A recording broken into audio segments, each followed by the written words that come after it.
Assalamualaikum warahmatullahi wabarakatuh.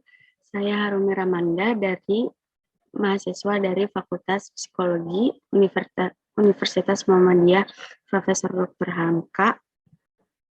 Saya izin mempresentasikan hasil proposal saya yang berjudul Hubungan Antara Dukungan Sosial dengan Persepsi Diri Remaja Broken Home di Jakarta.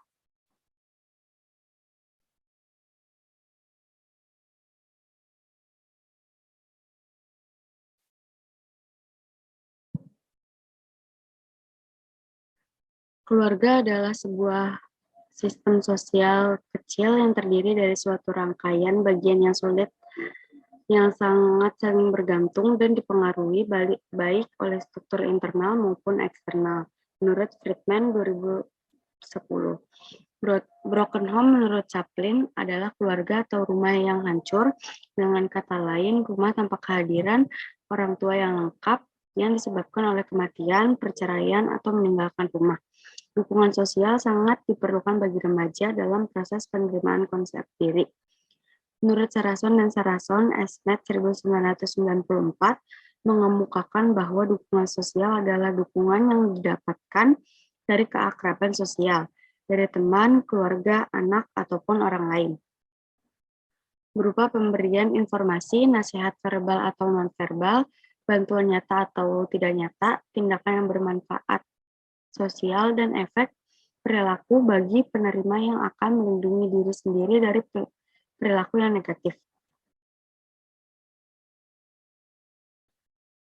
Menurut penelitian terdahulu yang dilakukan oleh Rizkyana Nurasmi et al. 2013, seorang anak yang mengalami broken home dan tidak mendapatkan dukungan sosial dari lingkungan sekitar akan melakukan hal-hal yang bersifat negatif, sehingga subjek mendapatkan dukungan sosial dari teman-teman dan sang ibu yang menjadikan subjek itu menjadi semangat untuk kembali berjuang dan membuktikan bahwa menjadi seseorang korban broken home tidak membuatnya putus asa untuk menjalani hidup yang lebih baik lagi. Di sini ada teori konsep diri. Menurut Rahmatya 2007, menyatakan bahwa konsep diri adalah pandangan dan perasaan tentang diri. Persepsi diri boleh bersifat psikologi, fisik, dan sosial. Konsep diri bukan hanya gambaran deskriptif, tetapi juga penilaian tentang diri. Dapat dikatakan konsep diri mencakup apa yang dipikirkan dan apa yang dirasakan tentang diri. Menurut Goni DKK 2011 menjelaskan bahwa konsep diri termaksud dalam referensi tentang bagaimana seseorang melihat diri sendiri, tidak hanya secara fisik maupun dari perspektif sosial, tapi juga dalam yang paling pribadi seseorang yang menjadi bagian dalam kehidupannya. Sini ada teori dukungan sosial. Menurut Uchino dalam Safarino 2011, dukungan sosial adalah penerimaan seseorang dari orang lain atau kelompok berupa kenyamanan, kepedulian, penghargaan, atau bantuan lainnya yang membuat individu merasa disayangi, diperhatikan, dan ditolong. Menurut Taylor dalam King 2014, dukungan sosial adalah informasi dan umpan balik dari orang lain yang menunjukkan bahwa seseorang dicintai dan diperhatikan, dihargai dan dihormati, dan dilibatkan dalam jaringan komunikasi dan kewajiban yang timbal balik.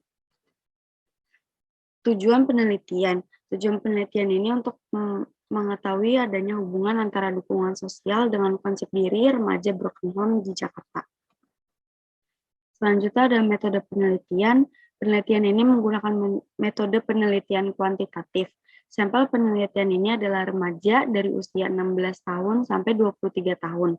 Korban broken home salah satunya perceraian, orang tua meninggal dunia salah satu, pertengkaran atau perselingkuhan, dan korban kekerasan yang berdomisili di Jakarta.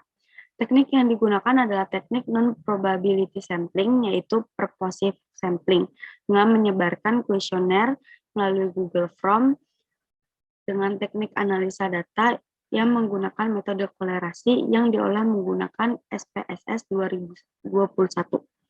Alat ukur yang digunakan untuk mengukur variabel konsep diri, yaitu personal self-concept, yang dikembangkan oleh Goni DKK 2011 dengan nilai alpha Cronbach sebesar 0,928.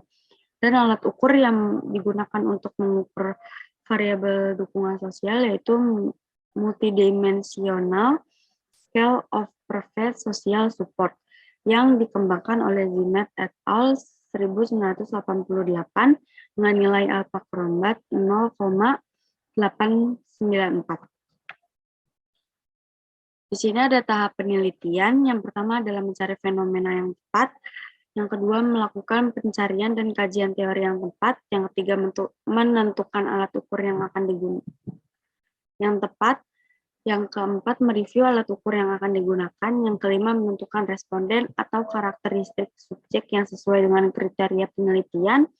Yang keenam, mempersiapkan proses pengambilan data. Yang ketujuh, melakukan scoring dan input data. Yang kedelapan, menguji validitas dan reliabilitas. Yang kesembilan, melakukan analisis data untuk menjawab pertanyaan penelitian. Dan yang terakhir, menarik kesimpulan. Sekian presentasi proposal dari saya, kurang lebihnya mohon maaf. Wassalamualaikum warahmatullahi wabarakatuh.